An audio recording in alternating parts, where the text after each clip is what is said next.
겸손을 구하라. 너희가 혹시 여호와의 분노의 날에 숨김을 얻으리라. 아멘.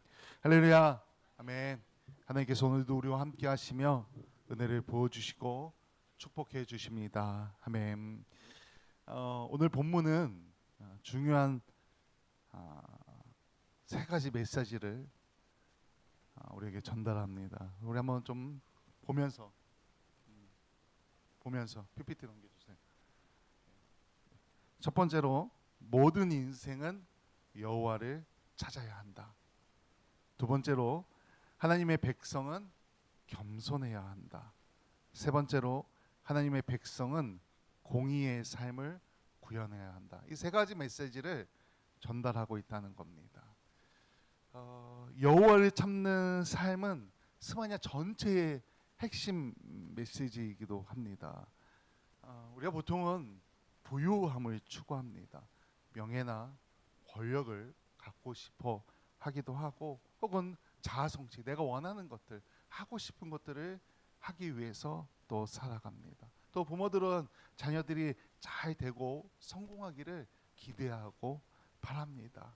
우리 그 외에도 세상적인 기준으로 봤을 때 잘 되는 것, 그것에 관심을 두고 그것을 추구하며 살아갑니다. 그게 우선순위입니다. 그런데 세상 사람들은 그렇다 쳐도 이 예수님을 믿는 우리 성도들도 똑같이 그렇게 세상의 것을 추구하며 살아간다는 겁니다. 그런데 신앙은 외적인 그 부유함과는 상관없이 우리가 하나님의 뜻을 인생 최고의 목표로 추구하는 것이 바로 신앙입니다. 그래야 우리가 신앙생활할 때 어떠한 상황이 우리에게 와도 흔들리지 않고, 좀 때로는 어렵고 환난과 핍박이 있어도 흔들리지 않고 굳건한 신앙을 유지할 수 있다는 것입니다. 그리고 겸손은 우리가 성숙한 그리스도임을 증명해주는 예수 그리스도의 성품입니다. 우리가 믿음으로 겸손하다면 이미 그것이 우리가 하나님의 그 은혜를 받은 사람이라는 것을 증명해 준다는 겁니다. 믿음으로 겸손하다는 것은 하나님의 복이, 하늘의 복이 우리에게 이미 임했다는 것입니다. 그리고 우리가 하나님의 말씀을 추구해야 겸손하고 순종할 수 있습니다. 세상의 공의와 하나님의 공의는 비슷한 것 같지만 좀 다릅니다. 성도가 행하는, 우리가 성도로서 행하는 공의의 본질은 경건입니다. 경건함. 말씀에 순종하고 죄를 멀리하고 다른 사람들의 상황을 성숙하게 고려할 때 이 공의를 통해서 하나님의 통치가 교회 안에서 또 세상 가운데 우리 성도님들을 통해서, 그 공의를 행하는 우리 성도들을 통해서 현실이 된다는 겁니다. 그러한 일들이 오늘 여기 함께 예배하는 우리 성도님들을 통해서, 또 우리 한국교회 성도들을 통해서 그러한 일들이 일어나기를 간절히 소망합니다. 아멘. 오늘 본문 14절에 보면은 심판의 날이 이르리라고 경고합니다. 여호와의 큰 날이 가깝도다. 가깝고도 빠르도다. 여호와의 날의 소리로다. 용사가 거기서 심히 슬피 오는도다. 오늘 성경에서 여호와의 날, 심판, 하나님의 징계에 대해서 경고를 하는데 어떻게 이 심판이 두렵게 다가오십니까? 저도 어렸을 때 잘못을 해봐서 합니다. 제가 어렸을 때 아버지한테 혼났던 기억이 나는데, 내가 잘못했는데 아직 걸리기 전. 근데 내가 잘못한 걸 스스로 알고 있습니다. 이게 걸리면은 엄청나게 혼날 것을 알고 있습니다. 얼마나 두렵습니까? 두렵습니다. 어린 아이의 마음은 이거 걸려서 혼날까봐 두렵습니다. 근데 막상 또 걸려서 혼나는 건 두렵지만, 또 혼날 때도 두렵지만, 다 끝나고 나면은 괜찮아집니다. 네. 용서를 구하고 잘못했다고 빌고 하면 괜찮습니다. 근데 하나님께서 이미 걸렸어. 그리고 심판하시겠다. 여호와의 날이 임할 거다. 모여라 빨리. 우리 회개하자. 잘못을 빌자. 어떻게 이 심판의 날, 여호와의 날에 대해서 성경에 대해서 경고하고 있는데 이게 두려움이 피부로 와닿습니까? 아마 잘 느껴지지 않으실 겁니다. 많은 사람들이 심판을 생각하지 않습니다. 성경 곳곳에서 심판을 이야기하지만 하나님의 날, 하나님의 때가 이르렀다고 이야기하지만 여호와의 날이 있을 것이라고 이야기하고 마지막 때가 있을 거라고 이야기하지만 우리 신앙생활하는 우리조차도 그게 피부로 와닿진 않습니다. 왜? 세상 가운데 나아가면 이미 잘 살고 있기 때문입니다. 이게 두려움이 다가오지 않는다는 겁니다. 우리도 그럴진데 하나님을 잘 알지 못하는 세상 사람들은 심판을 생각하지도 않습니다. 두려워하지도 않습니다. 그저 좀 날씨가 왜 이래? 혹은 뭐 막 태풍이 불어오고 폭풍이 불어오고 혹은 전쟁이 나면은 야 이거 무서운데 정도지 이 때가 다 가까웠다고 두려워하거나 하지는 않는다는 겁니다. 그래서 때로는 세상 곳곳에서 두려워하지 않고 심판을 두려워하지 않고 폐역한 일을 당당하게 행하는 사람들이 너무나 많습니다. 또 세상 사람들에게 하나님께 돌아오는 길만이 살 길이라고 아무리 외쳐도 귀를 닫고 죄의 길로 계속 걸어갑니다. 오늘 성경에서 심판의 날에 대해서 말합니다. 또 성경 곳곳에서 여호와의 날에 대해서 말합니다. 이 말씀이 우리에게 두려움으로 다가고 이 말씀을 통해 신앙의 깨달음이 있기를 간절히 소망합니다. 선지자는 여호와의 날이 가깝고 빠르게 이를 것이라고 경고합니다. 그날에는 용사도 슬피 울고 견고한 성읍과 높은 망대가 무용지물이 될 것이라고 오늘 말씀해 보면 선포하고 있습니다. 근데 이스라엘 백성들은 선지자를 통해서 하나님의 말씀을 직접 듣는 상황입니다. 근데 둔감합니다. 영적으로 너무나 둔감합니다. 여전히 그대로 행하고 있고 우상을 섬기고 있고 하나님 앞에 범죄하고 있습니다. 심판의 경고를 하는데 영적으로 둔감하다. 왜 그런지 아십니까? 착각하고 있는 겁니다.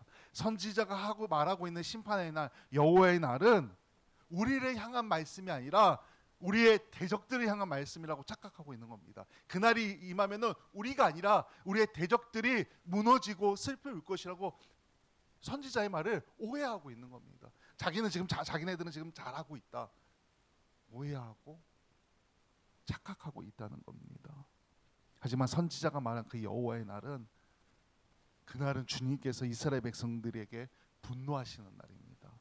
환난과 고통을 겪고 무너지고 이스라엘 백성들이 부서지는 날입니다. 캄캄하고 어두운 날이고 먹구름과 어둠이 뒤덮이는 날입니다. 오늘 성경에서 그렇게 말하고 있습니다. 하나님을 외면하고 우상을 섬긴 백성들에게 임하는 여호와의 날은 심판의 날임을 우리가 분명하게 기억해야 합니다. 여호와의 날의 백성은 맹인처럼 더듬거리지만 피할 곳을 찾지 못하고 피 흘리며 땅에 엎드러질 것이라고 말합니다. 이 당시에 죽고 난 후에 시신이 제대로 수습되지 못하면은 저주스러운 죽음이라고 여겼습니다. 왜 우리나라도 죽고 나면은 시신을 잘 처리하지 않습니까? 또 그게 효도라고 우리 유교 사상에서 우리나라 사상에서는 효도라고 잘 모시고 또 좋은 묘자리도 보고 이렇게 뭐 요즘은 대부분 화장을 하긴 하지만 그렇게 산소를 만들지도 않습니다. 이 시대도 비슷했습니다. 죽은 사람을 그 시체를 제대로 처리하지 않으면 저주받은 죽음이라고 생각했다는 겁니다. 근데 다 그렇게 이제 죽게 될 것이라고 말하는 겁니다. 왜? 죄 때문에. 이 당시 유다 백성들의 죄가 너무나 심각했기 때문에 너희들 다 그렇게 죽을 거라고, 피할 곳을 찾지 못할 것이라고 경고하고 있다는 겁니다. 우리가 하나님을 온전히 바라보지 못하고 세상의 것을 바라본다면은 우리의 눈은 어두워져서 하나님을 바라보지 못하게 됩니다. 눈을 들어 하나님을 볼 수 있을 때 우리가 신실하게 하나님을 바라봐야 합니다. 하나님과 눈을 맞춰야 합니다. 눈을 맞춰야 합니다. 우리가 눈을 맞춰야 하는, 그래야 되어야 하지 않습니까? 하나님과 눈을 맞춰야 하나님께서 우리를 바른 길로 인도하여 주신다는 겁니다. 그리고 우리가 그래야 하나님과 눈을 맞춰야, 하나님만 바라봐야 공의의 길을 걸어갈 수가 있습니다. 우리 18절 말씀을 좀 같이 읽어보는데 우리 좀 쉬운 성경으로 번역한 거로 좀 같이 읽어보겠습니다. 우리 18절 말씀 같이 읽습니다. 시작. 사람들이 가지고 있는 은과 금이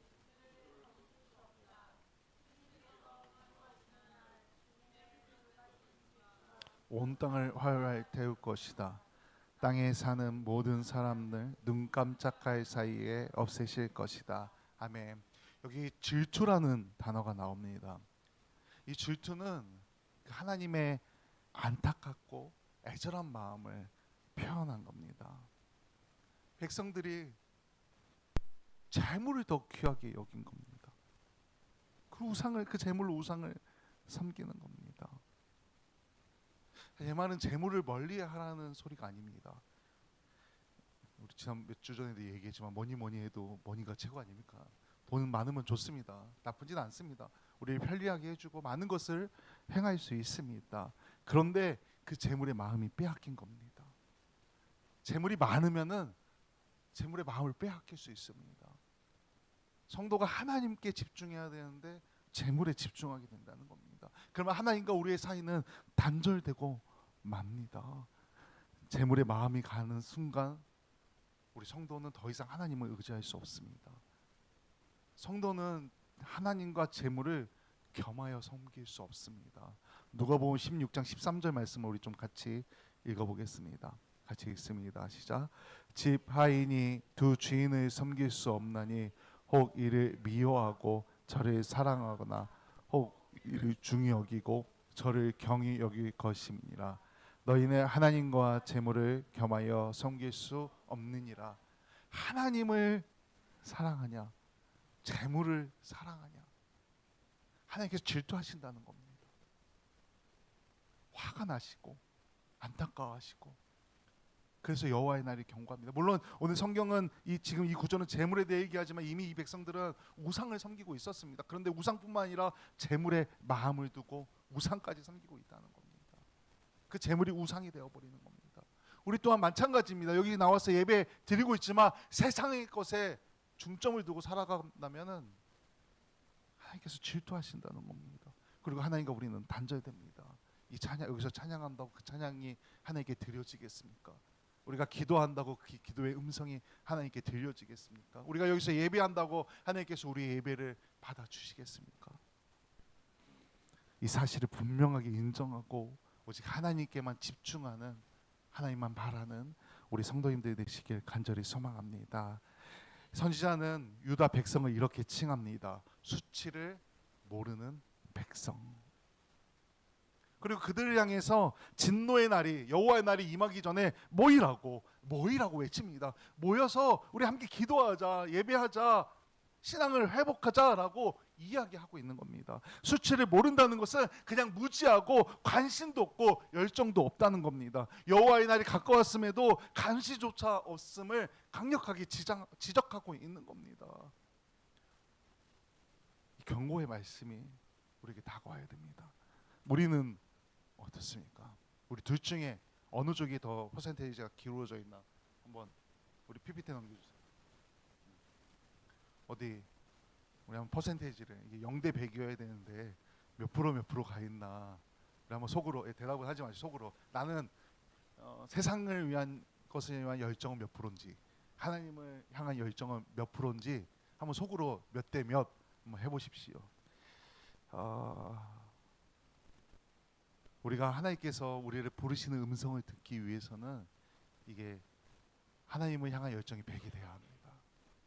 그래야 우리가 하나님께서 우리를 부르시는 음성을 들을 수 있고 그 음성에 응답해서 우리가 하나님만 바라보며 하나님의 길을 걸어갈 수 있습니다. 우리 믿음으로 세상의 것이 아닌 하나님께 열정을 두고 주님과 동행하는 그 믿음의 길, 그래서 하나님을 향한 그 열정이 가득 넘쳐나시기를 간절히 소망합니다. 아멘. 이제 선지자는 하나님의 규례를 지키는 겸손한 자들, 성실한 우리 성도님들을 향해 이렇게 말합니다. 우리 스바냐 2장 3절 쉬운 성경으로 좀 같이 읽어보겠습니다. 같이 읽습니다. 시작. 주님의 명령을 따르면서 살아가는 이 땅에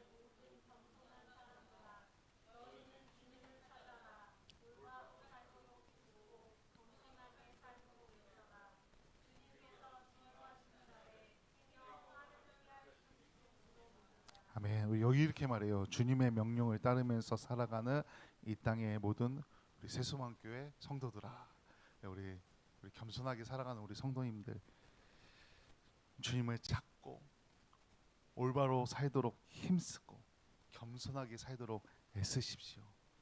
그러면 주님께서 진도하시는 그 날이 두려움의 날이 아니라 하나님을 만나는 날이 되는 겁니다. 은혜의 날이 되는 겁니다, 우리에게는. 그래서 뭐라고 말합니까? 화를 피할 수 있다. 숨겨진다, 진노의 날에. 공의와 겸손은 여호와의 날에 숨김을 얻을 수 있는 절대 조건입니다. 공의와 겸손, 하나님을 바라보는 것, 그게 심판을 피할 수 있는 절대 조건이라는 겁니다. 이 기준이 무엇입니까? 이 겸손과 공의의 기준이 또 중요합니다. 우리가 생각하는 일반적인 도덕적인 관념 이상의 것입니다. 성경에서 말하는 겸손과 공의의 기준은 하나님입니다. 하나님. 그래서 자꾸 하나님을 찾으라고 말하는 겁니다. 모이라고 말하는 겁니다. 하나님 앞에 나아오라고 말합니다. 하나님께 기준이 있고 하나님께 겸손이 있고 하나님께 공의가 있기 때문에 그 하나님의 공의와 겸손을 가지고서 우리가 살아야 된다고 오늘 말씀이 선포하고 있는 겁니다. 물론 오늘 성경에서 말하고 있는 하나님의 경고, 여호와의 날 이 심판은 최종 경고는, 최종 선고는 아닙니다. 다시 돌이킬 수 있도록, 다시 모이도록 신앙 회복을 위한 경고입니다.